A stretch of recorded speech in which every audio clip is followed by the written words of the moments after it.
Welcome to the Screen the Screener College Basketball Podcast with your hosts, Mike Randle and Gus Kearns.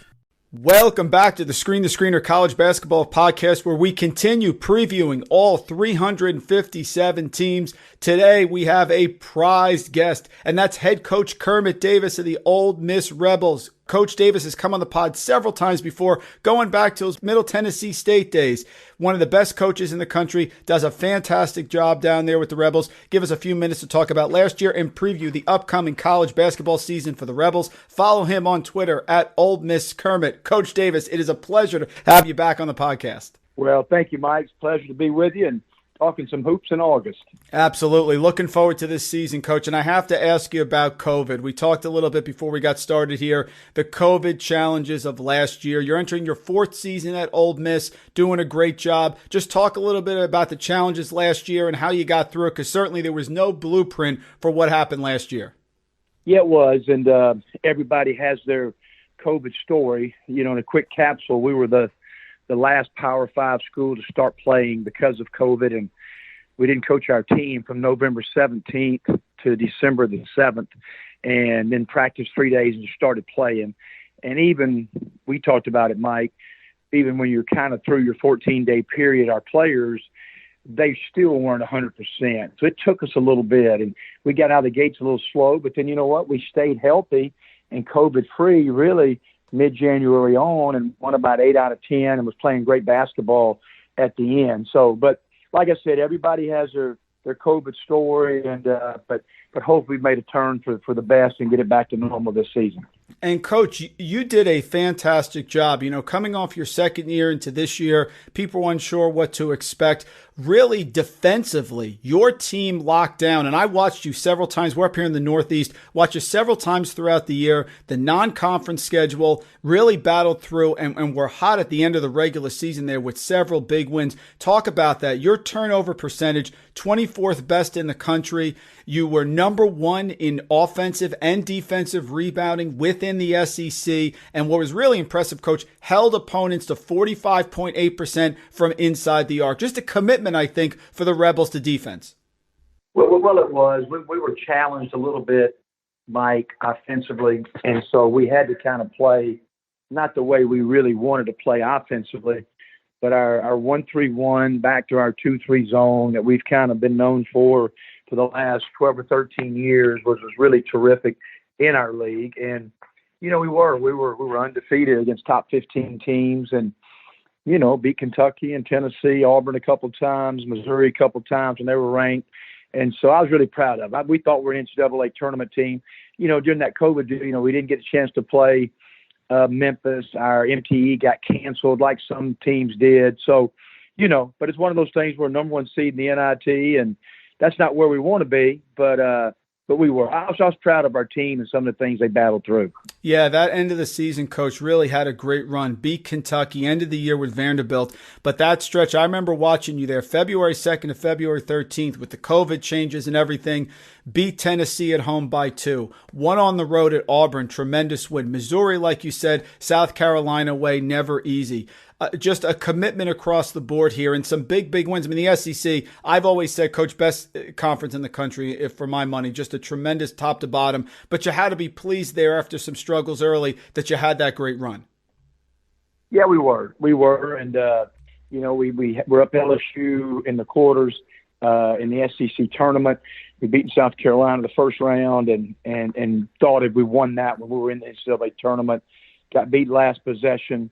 And just kind of was one of those replacement teams, one of the 4 replacement teams in the tournament. So, but it was a lot to build on, and excited about our group this year. Yeah, and that was a great game. Watch that as well. Really battled one of the top offensive teams in the country. Talk about your graduating players. Really was impressed with Devontae Shuler. I've been watching you with Brian Tyree and all those players you had the last few years. He's going to the NBA. Romello White overseas. So those 2 graduating players there, Coach, really had a great year, especially Shuler, first team All-SEC. He did. Devontae made a ton of progress from the sophomore year to his senior year, first team All-League. Just signed with the Mavericks. Will be with their summer league team here in the next couple of weeks. And and I think Devontae has a great chance. I think he's kind of a little injured during the workout period of time, so hopefully he'll be healthy and ready to go in the summer league. And now I've been saying this to all the coaches. Just talked to John Becker up in Vermont the other day. The transfer portal. I mean, it taketh and it giveth away. Some transfers leaving the program, but some great guys coming in. Tye Fagan coming in from Georgia. Nysier Brooks, 6'11", 240 coming in from Miami, and Jaemyn Brakefield from Duke. So the transfer portal, I would think, is something everyone's had to adjust to, but you have some real quality players coming in. Well, we do. We feel really good. We got 3 guys from Power 5 teams. And like I tell our fan base, I said, fan bases around America are going to be frustrated if you concentrate on the guys you lose and not concentrate on the guys you get. Because it's just going to be a part of, I don't care if you're at Carolina, Kentucky, UCLA, or Ole Miss. It's just going to happen. And, it's a part of the fabric of college athletics as we go forward.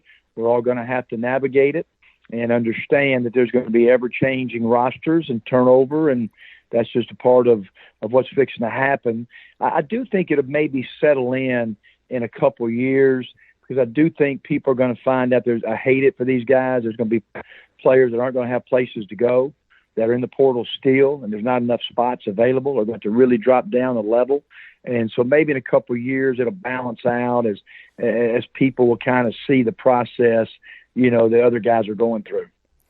Coach, I have to ask you about name, image, and likeness. I made the statement to Coach Becker. Reminds me of the old Hoosiers movie where they say a win on Friday, free Saturday trim. I know that's something you probably don't get involved in, but I would think the kids would be excited about it, maybe getting some local sponsorships. I mean, you guys are SEC.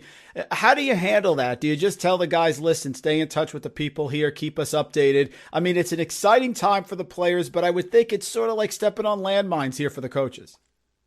Well, it is, and I think it is great for the student athletes.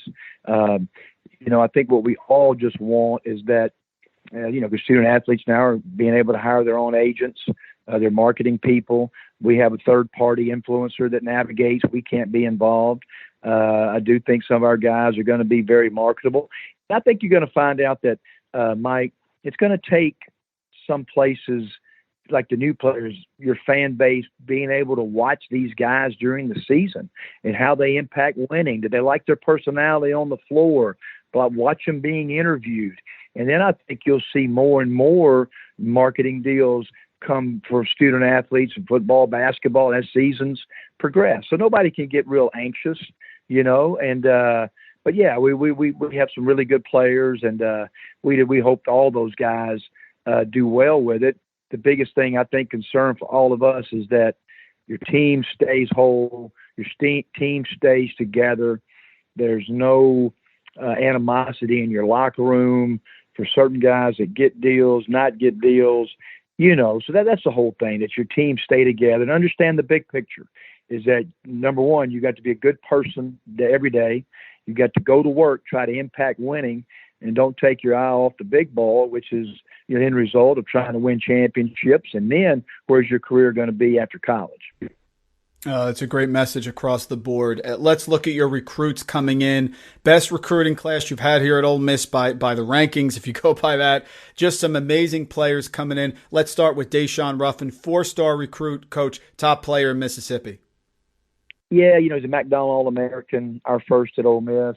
I think he was the most electric kind of scorer in that class in 21. 5'9", 165 pounds, but can really pass it. He's had a really good summer, and I think the people here are going to love watching him play.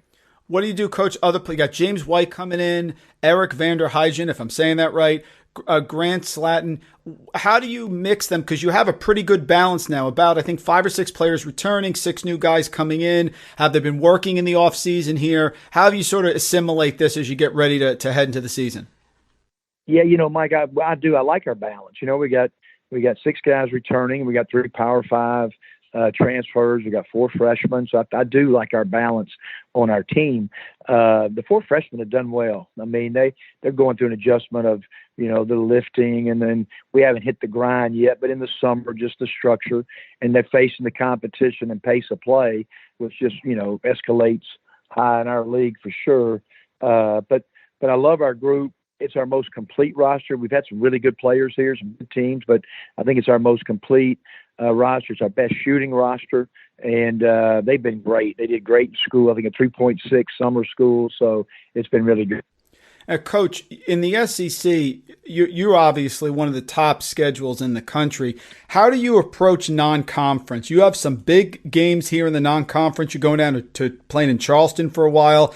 You're going to host Kansas State in the Big 12 SEC Challenge. What's your philosophy here with non-conference, and give us a preview of the non-conference schedule this year for Ole Miss? Yeah, it's the first time I've ever coached. We probably played more road games than anybody in America when I was at Middle, and not a lot of people were wanting to play us, but we do not play a true road game. Our competition is good. We've got Memphis and Dayton at home, which is great. Big 12 SEC Challenge, K-State at home. We're playing in the one-day event in Atlanta at the Hawks.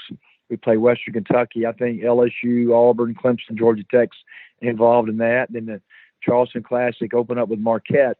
West Virginia's on your same side. So I love the opportunities. I mean, I just think, obviously our league is terrific, but you still have to get challenged. But then, you got to have a balance of, maybe 5 guaranteed games at home against good competition, which it is. And so I love our non-conference schedule. I think it's going to be full of unbelievable opportunities. Coach, one more question, then we'll let you go. Thank you for a few minutes here. So, head coach, super successful like yourself. We've had you here several times on the podcast. Let's just take a look this year. What's your goal for the team? You a lot of changeover, obviously tough conference. What are your goals here? What do you look for of the team? You're going to be right there at the end, obviously well coached, play hard defense, explosive on offense, real nice home court advantage. What's your message to the team as you get ready here? Coming out of COVID, fans returning, hopefully getting back to normal 2021-2022 season. Well, number one, we're 100% capacity. So we knock on wood. We hope that continues there. I think we'll break all the records for season tickets sold, which I think fans across the country, especially at our place, is excited about getting back in the arena, full capacity. We want to compete for an SEC championship. That's what we came here to do. And I do think this year the SEC is the very best league. A lot of good leagues in the country, top to bottom. But we want to be right there in the last 2 weeks, playing meaningful games. They're trying to win a regular season championship. And if you're doing that, then you're going to be an NCAA tournament team and win games in the tournament. And so that's our goal. And, I do think we have a complete team to do it. It's going to be great competition in our league.